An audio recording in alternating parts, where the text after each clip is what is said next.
Shifting now to economic responses tied to these global tensions, the Reserve Bank of Australia has raised its official cash rate target by 25 basis points to 4.1%, a reversal of prior cuts that's set to impact mortgage holders across the country.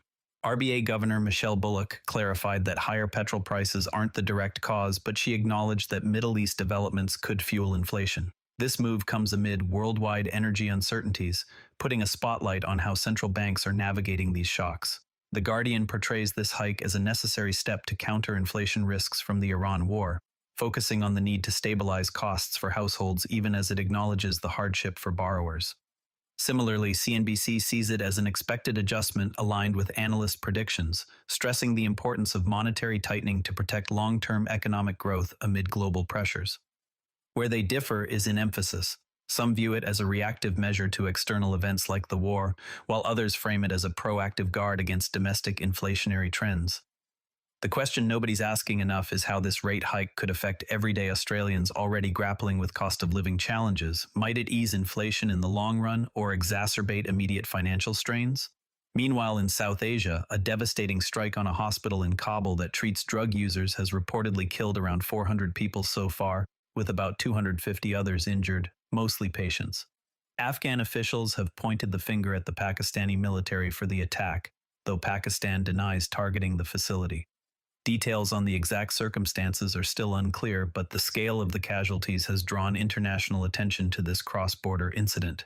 Coverage in The Guardian presents the Afghan accusations as a serious escalation in regional tensions, underscoring interests in accountability and border stability, while noting that Pakistan's denial raises doubts about the evidence presented.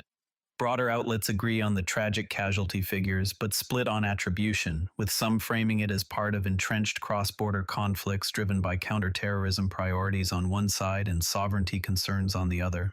Fact-checkers haven't yet settled the responsibility debate, but the human cost is a point of consensus. What evidence is truly needed to verify who is behind the strike? And how might that shape not just bilateral relations but calls for international investigations? Staying with international perspectives on the Iran conflict, the EU has firmly rejected expanding its naval mission to the Strait of Hormuz. EU Foreign Policy Chief Kaja Kallas stated there's no appetite for such involvement, following reports that European countries turned down U.S. calls for help in reopening the strait. This stance emphasizes a focus on non-involvement in the war, prioritizing other regional concerns. Al Jazeera depicts this as the EU prioritizing its own strategic autonomy and resources, avoiding entanglement in Middle Eastern affairs that don't directly affect Europe. In contrast, reports woven into Guardian coverage highlight a tension with US-led expectations for alliance support, where Europeans see the conflict as outside their sphere, while American viewpoints might interpret it as a shortfall in shared global responsibility. The divide underscores differing ideas of what constitutes international duty in times of crisis. How does this rejection affect US-EU relations during the conflict? Could it strain alliances or open doors to alternative diplomatic strategies? Turning to a health story closer to home for some listeners, health officials in Kent are tracking thousands of people potentially exposed to a deadly strain of meningitis after a cluster that has already left 2 dead and 11 gravely ill. An emergency response included distributing preventative antibiotics to about 2,000 students in Canterbury, but questions are swirling about the timing of warnings, especially with a potential case reported in London. The outbreak followed a wet winter, and reports suggest delays in alerts came after Mother's Day travels. Mail Online coverage frames the response as a frantic effort to contain a public health crisis, praising the antibiotic distribution for protecting vulnerable groups like students, but critiquing the post-Mother's Day warning delay as a communication failure that could risk wider spread. This ties into broader values of transparency and health alerts, with some perspectives seeing it as a systemic issue in timely notifications, while others highlight the proactive measures as effectively mitigating harm despite the timing. Why was the warning issued only after students had traveled home for Mother's Day? Does this point to gaps in outbreak protocols that need addressing to prevent future risks? On a different note, in Australia, the Queensland government has reversed its policy of contesting all new native title claims in court.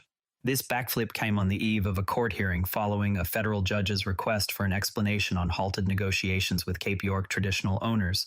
The opposition's stance on native title remains unclear, adding another layer to the debate. The Guardian portrays this reversal as a win for indigenous rights advocates who push for fair negotiations over litigation to respect traditional ownership and advance reconciliation.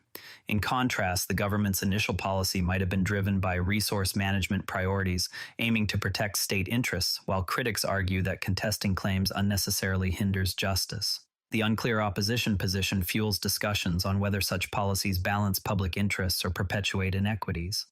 How might this policy shift affect ongoing native title negotiations across Australia? Could it speed up resolutions or reveal deeper inconsistencies in approach? And finally, a media business development. Canadian billionaire Stephen Smith and his family holding company have acquired a 26.9% minority stake in the publisher of The Economist magazine through an agreement with existing owners. This move comes without specified details on immediate implications, but it raises questions about influence in global journalism. Bloomberg frames the purchase as a strategic investment in quality media, potentially enhancing the publication's resources and aligning with interests in diversifying portfolios amid economic shifts.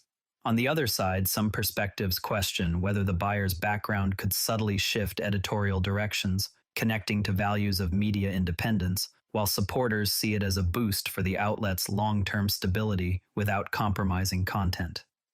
What drives billionaires to invest in media outlets like this? Is it purely financial, or does it hint at broader influences on global narratives? Before we go, tomorrow, watch for updates on the Iran conflict's impact on energy markets, as central banks worldwide weigh further rate adjustments amid rising inflation fears. That's OmniView. For full source links and more context, check out today's written briefing on the OmniView summaries page. As always, compare outlets, look for primary documents, and separate what's known from what's assumed. If balanced perspectives are valuable to you, share this with a friend and subscribe wherever you listen. See you tomorrow.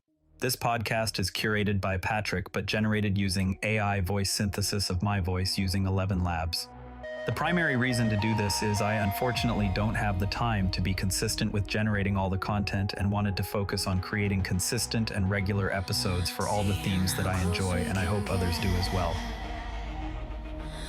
Without taking the dive,